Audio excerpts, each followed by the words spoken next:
Hey, how's it going? I'm Alex, and today I want to show you this rebounder or rebouncer that this brand sent to me for the video. I worked with them before in one that it was a little bit smaller than this one, and they have some other. They're so, oh my god, they're so big, and they have four different sports as well. But today we're talking about this soccer one, which is size-wise, this is about, give or take, 6 foot. It's a 6 by 3.7, something like that.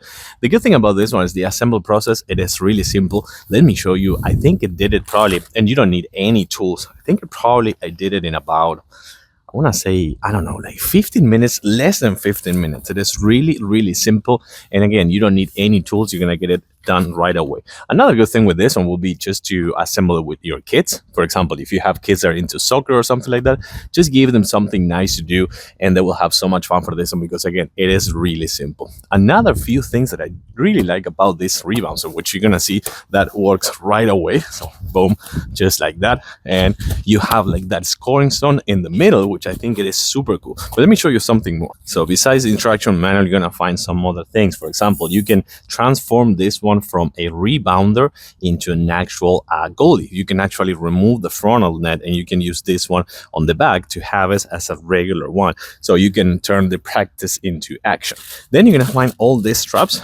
All these straps over here are going to be for the net, so you don't need all of them. I just guarantee that you don't need all of them, because I think I put just a few of them and it works perfectly. But the more you put, the more tension it's going to give, and the more hard it's going to be, and the more rebouncing it's going to do. And then for when you're doing this one, kind of like here in the grass or something like that, you have the stakes, the metal stakes that you can put right here on the frames, so no issues with that. Some more straps that is going to be for the back net.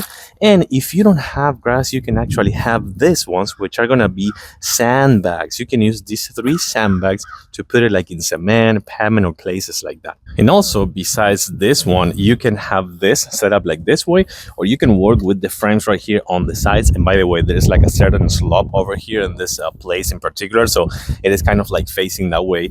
But if you want this one to be kind of like this way to the back, you can do it this one as well with these knobs over here. So that is super easy. You can work with this scoring zone, or you can just work with just, I don't know, like they say that your kids need to practice or something like that. Just make it happen just like this. And with the bouncing, you can see that this one keeps bouncing back, so it's gonna be a really nice way for them to practice. Either if it is something like from far away, just make sure that this rebouncer is set up like this, so you can walk with the center zone or the scoring zone, just like this. Super nice and easy. I like it. They're gonna like it. That's the most important thing. Thanks for watching. I'll see you soon.